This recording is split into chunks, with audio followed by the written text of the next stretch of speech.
আসসালামু আলাইকুম। আজকে আমি শীতের সবজি দিয়ে হোটেল স্টাইলের সবজি রান্না করব।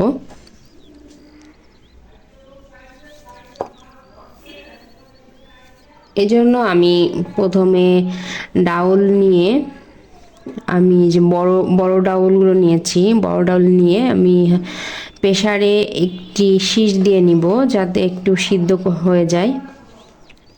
যেহেতু এটা সিদ্ধ হতে সময় লাগবে এজন্য এটাকে আমি আগে সিদ্ধ করে নিচ্ছি। আর এদিকে একটি কড়াইয়ে আমি ফুলকপি, কুমড়ো, আলু দিয়ে লবণ দিচ্ছি স্বাদ অনুযায়ী। এবার দিয়ে দিব একটু পানি।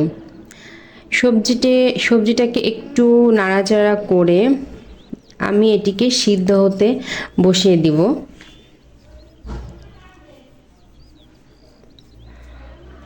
দিয়ে দিচ্ছি একটু হলুদ,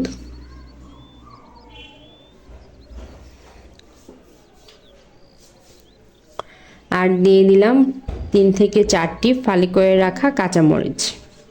এখন আমি ঢাকনা দিয়ে এটিকে ঢেকে দিয়েছি সবজিটা দ্রুত সিদ্ধ হয়ে যায়। এখন দেখব 5 মিনিট পর ঢাকনা উঠিয়ে দেখব সবজির কি অবস্থা। এখন সবজিটাকে একটু নাড়াচাড়া করে দেখছি সবজিটার কি অবস্থা। এটা উলট পালট করে দিব, উপর নিচ করে দিব যাতে সব জায়গায় একইভাবে সিদ্ধ হয় সবজিগুলো।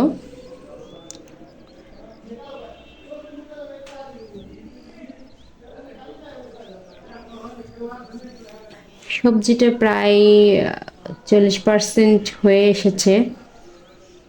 এখন আমি এর মধ্যে যে আধা সিদ্ধ করে রাখা ডাউল সেটা অ্যাড করে দেব।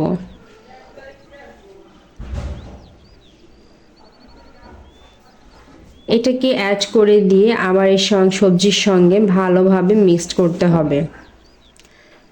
মিক্স করে আমি এটিকে আবারও ঢাকা দিয়ে কিছুক্ষণের জন্য রান্না করব।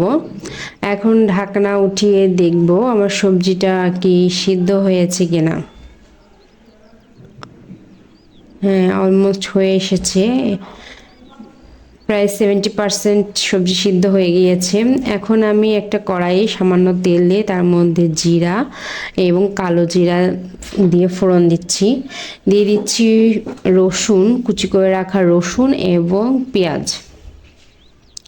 এটিকে ভালোভাবে নেড়ে বাদামি বর্ণ হলে এর মধ্যে দিয়ে দেব পেঁয়াজকলি। পেঁয়াজকলিটাকে এর সঙ্গে ভালোভাবে আমি ভেজে নেব।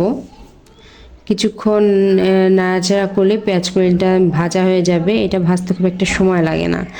এখন এর মধ্যে আমি সেই সিদ্ধ করে রাখা সবজিটা অ্যাড করে দেব।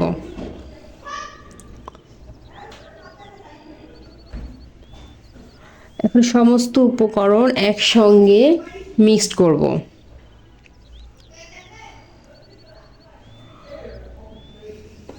এখন উপর থেকে ধনিয়া পাতা ছড়িয়ে দিয়ে আমি এটাকে আরেকটু নেড়ে দেব, কারণ আমার সবজিটা প্রায়ই হয়ে এসেছে।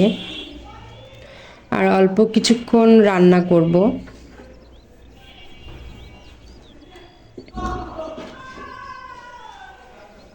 দেখুন আমার সবজিটা হয়ে এসেছে। এখন আমি চুলাটা অফ করে দিয়ে এই যে একটা বাটিতে আমি এটি বেড়ে নিয়েছি। দেখুন সার্ভ করেছি একটা বাটিতে। দেখুন সবজির কালারটা কতটা সুন্দর এসেছে এবং খেতেও টেস্টি হয়েছে।